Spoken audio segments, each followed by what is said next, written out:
Assalamualaikum warahmatullahi taala wabarakatuh. Ci fan yële ci asmaullahil husna ji xam ngeen ni jotoon nañoo jël allahu ak rahmanu ak rahimu ba ci almaliku al qudus itam ci jamono yële ba noppi te ca jamono yële diñ ko ci yoon waaye tey dañoo yam ci alxabiru bi donte respecté wuñu chronogramme bi itam li ci am solo rek mooy turu yàlla bu ñu ci jël li ñu ci war a gaaral ci leeral ñu gaaral ko xam ngeen ni turu yàlla wu ci nekk dafay doon juróom benn lettre mbaa mu doon juróom ñaar mbaa mu doon juróom wala yu demee noonu waaw alxabiru bi boobu nag xam nga juróom benn la taxawee bu ci taxawee juróom benn rek li muy njëkk a symboliser mooy juróom benn direction yi est ouest nord sud en haut et en bas bu ci taxawee juróom-ñaari lettre rek day symboliser juróom-ñaari fan yi ci bis bi mbaa juróom-ñaari asamaan yi mbaa juróom-ñaari suuf yi mbaa juróom-ñaari cër yi nu sunu borom di saytuloo ñaare bu ci doon juróomi lettre yi itam day symboliser maanaam alxayri le bien maanaam xam sa salawaat waxtu julli yu juróom ak yooyu fi nag traduction bi def ni alxabiru waaw fii moom daf ni le bien informé la wax le très instruit mais am na itam ñeneen ñu koy traduire maanaam le vrai le connaisseur ak yu demee noonu bari na daal kii mu ni ce nom divin se trouve dans 27 versets sans être accompagné d'un autre nom divin ndax daf ci am yoo xamante ni bi ay xafuru rahim day am ay azizul hakim day am maanaam da ci am yoo xamante ni bi ci alquran ñaare day tegaloo di répété wu moo tax mu wax ni nag ce nom divin se trouve dans 27 versets sans être accompagné d'un autre nom divin.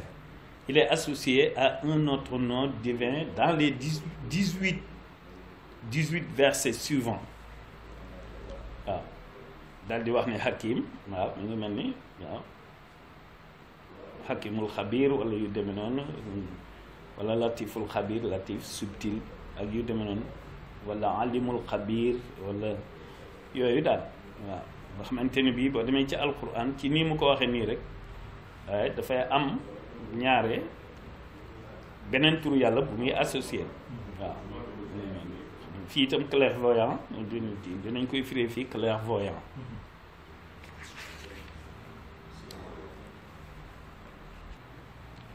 la racine de ce nom prend les sens suivants. Idée de connaissance obtenue par expérience et épreuve.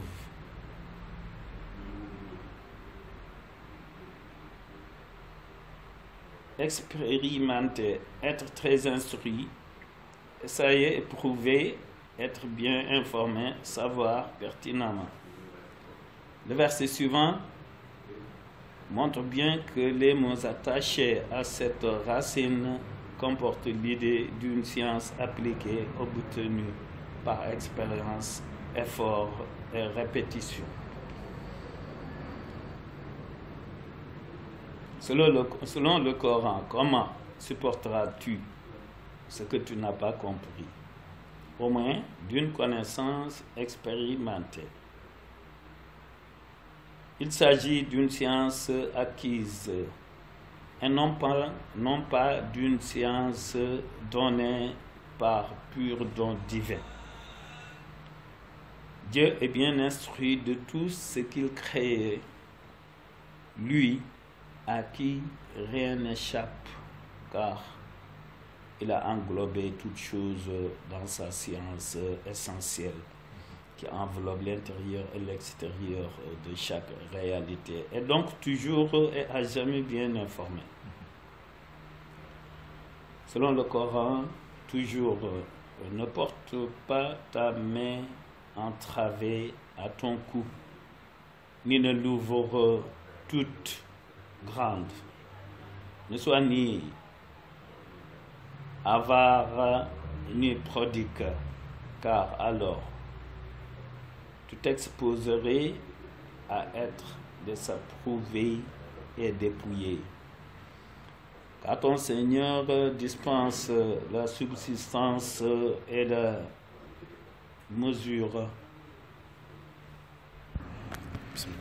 waaw ngeen baal ma dama ñëwoon fii ci auzu billahi mina shaytani rajim.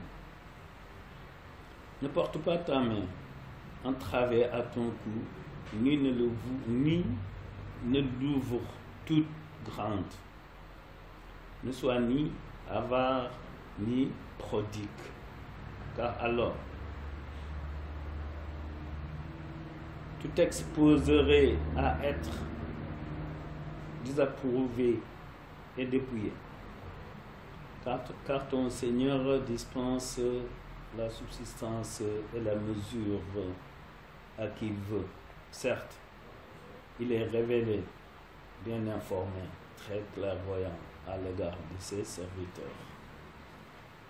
Si Allah te touche d'un mal, personne autre que lui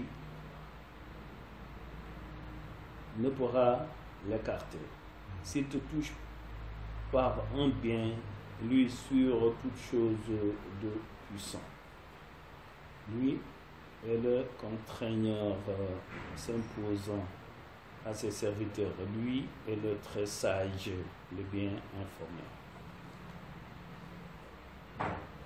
Innovateur des cieux et de la terre.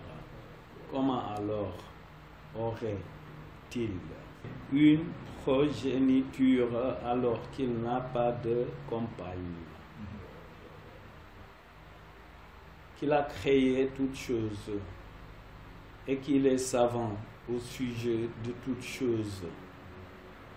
Tel est pour vous Allah, votre Seigneur, nul Dieu adoré sinon lui, le Créateur de toutes choses. Adorez-le donc, lui sur qui toutes choses s'appuient. Les regards ne l'atteignent pas et lui atteint les regards. Lui, le subtil, le bien informé. Al-Khabir, toujours.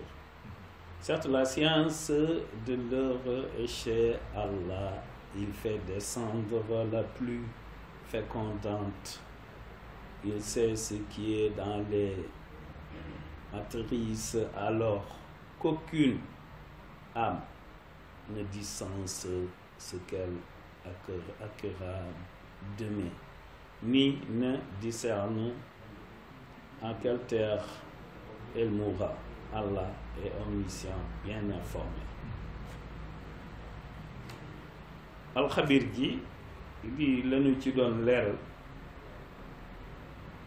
te ñaan nag suñu borom subhanahu wa taala moom mi nangu yéene yu baax yi ak wax yu baax yi ak jëf yu baax yi mu nangul nu ko nun ñi nangul ku tedd ki Cheikh Ahmadou Bamba Xaadimu Rasuul ba bàyyil ko sunu tey ak sunu ëllëg sunu bopp ak sunu lépp ak sunu ñépp lu nu suñu borom dig ci suñuy jaamu yàlla ci ay yiw mu joxal nu ko ko addiyee te bàyyi noog moom ak xasaay di wasalaamu aleykum wa rahmatullahi wa barakatuh.